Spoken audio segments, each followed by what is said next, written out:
Welcome to the wacky world of Quahog Rhode Island, a place that's as fictional as it is unforgettable. It's where the Griffin family, the Browns, the Swansons, and the infamous Glenn Quagmire all live on Spooner Street. I declare this land Quahog! Now, you might be wondering, why on earth did Seth MacFarlane choose Rhode Island of all places? Well, in this video, we're about to uncover the genius behind this peculiar pick, explore real-world Quahog lookalikes, and maybe even unearth the secret behind that delightfully quirky name. So, without any further delay, let's begin. It was 360 years ago that Quahog founder Miles Chatterbox Musket set sail for the new colony of Rhode Island. Creating a show as unique as Family Guy with its quirky characters needed an equally special place to call home.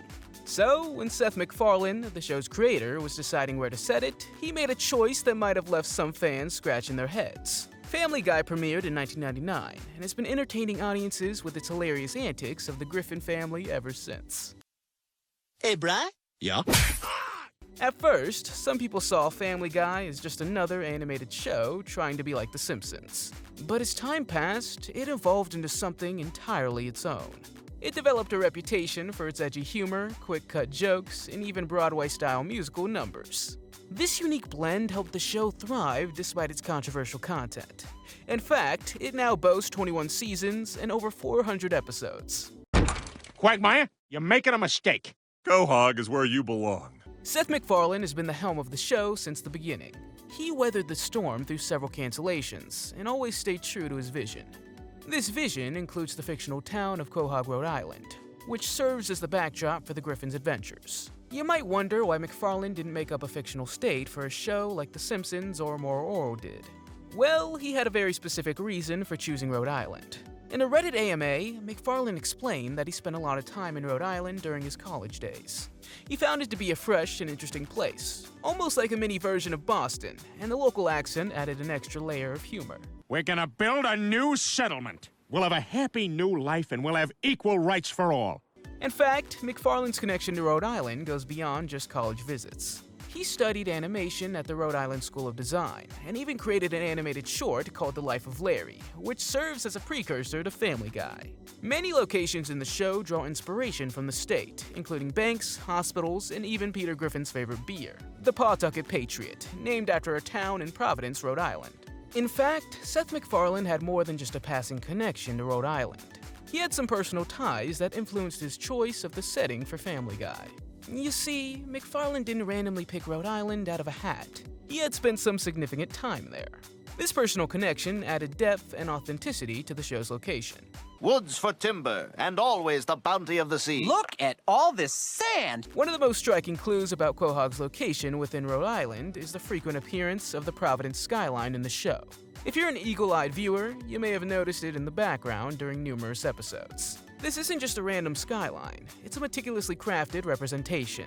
The skyline includes One Financial Plaza, 50 Kennedy Plaza, and the Bank of America Tower, all arranged in a particular order, and viewed from a specific angle. This careful attention to detail indicates that Quahog is situated to the west of downtown Providence. Now let's take a closer look at the Rhode Island geography and how it relates to Quahog's placement. If we were to match Quahog's location to a real-world counterpart in Rhode Island, it would have to be somewhere like Johnston, Cranston, North Providence, Scituate, or even a portion of Providence itself. This assumption is based on the skyline's positioning in the show. However, things get even more intriguing when we consider the occasional appearance of a coastline in Quahog, as seen in episodes like 15 Minutes of Shame, Forefather, and The Perfect Castaway. These coastal elements are distinctive to Cranston and Providence in Rhode Island. Adding to the mystery, the real 31 Spooner Street, which inspired the Griffin's fictional address, is located in Providence, right near Roger Williams Park. This strengthens the connection between Quahog and these real Rhode Island locations. But the fun doesn't stop there. In Not All Dogs Go to Heaven, there's a zoom-out scene that places Quahog somewhere between Cranston and Warwick, with its position almost directly north of Theodore Francis Green Airport. And in another episode, E. Peter Bus Unum, a map of Rhode Island shows Quahog in the vicinity of Tiverton, Rhode Island. And if you needed more proof, MacFarlane himself confirmed Quahog's inspiration in an interview with local WNAC Fox 64 News.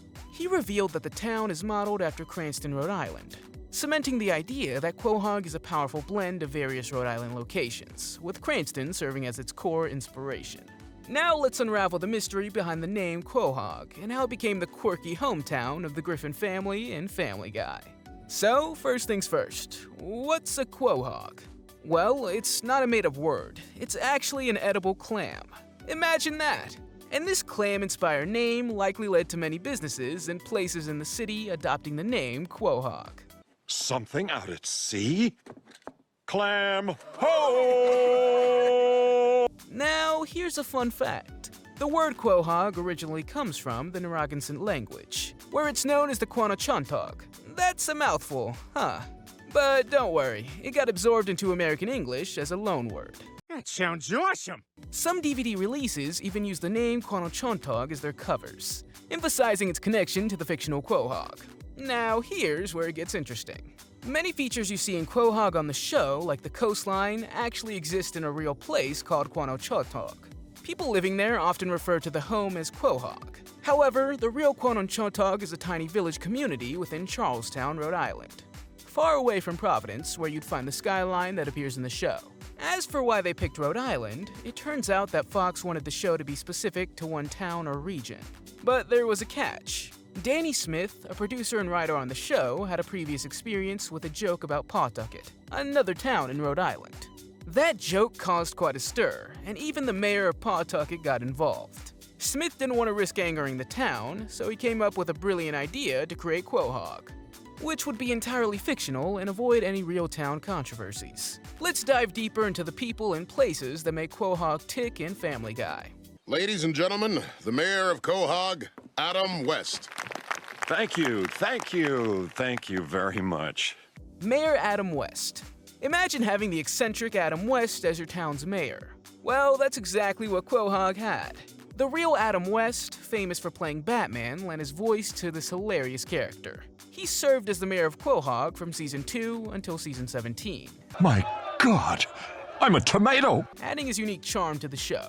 Sadly, after Adam West's passing, the character was written out. The current mayor is Mayor West's cousin, Wild Wild West, voiced by the legendary actor Sam Elliott, and he made his debut in the episode Wild Wild West. Because of an accident today at the Quahog Cable Company, all television transmission will be out for an undetermined amount of time. Of course, no one can see this news program, so it doesn't really matter what we say. News anchors.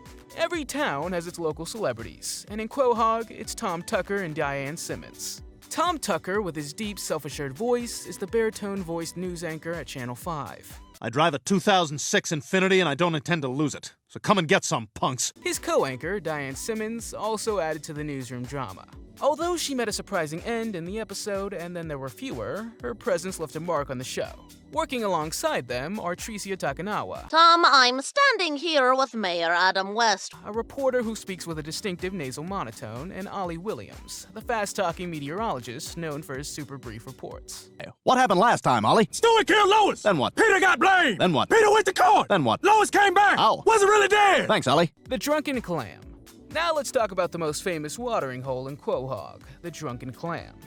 Owned by Jerome and formerly by Horace, who met his unfortunate end and saved the clam, this bar is the go-to spot for Peter and his gang of friends. You can't miss it thanks to its neon sign, which shows a tipsy clam with XX, size, and rising bubbles. But the Drunken Clam isn't just a bar. It's the epicenter of the gang's adventures and schemes. Peter's worn many hats in the show, from an assembly worker to a self-employed fisherman, and even an employee at the fictional Pawtucket Brewery. And let's not forget about the time he tried his hand at piano playing while completely hammered. The bar's seen its fair shares of up and downs. Here's your money. This is awesome! I can get people to pay me $10 just for doing stupid stuff? After a hurricane, it was briefly renamed the Clam's Head Pub, much to Peter and the gang's dismay. But that didn't last long. It was back in action after an unfortunate incident involving insurance fraud by the new owner. The Drunken Clam has been the setting for memorable moments, including a car crash by Stewie and a divine attempt to impress a woman by God himself. In different episodes, it takes on new forms, like St. Elmo's Clam during Peter's time travel adventure to the 1980s. But no matter what, it remains the place where the gang gathers, sharing laughs, and sometimes finding themselves in utterly outrageous situations. How about you, Jerome? You in? Okay, well, he's busy. So there you have it. A closer look at the quirky characters and the iconic hangout spot that makes Quahog and Family Guy a place unlike any other. So do you think the show's creators made the right choice by setting it in Rhode Island? Have you ever visited a place that reminds you of Quahog in real life? Share your thoughts in the comments below. And if you enjoyed the video and want more entertaining Family Guy content, please show your appreciation by giving it a thumbs up and subscribing to the channel. Your support means the world to us and helps us continue creating delightful Family Guy insights. Thanks for watching.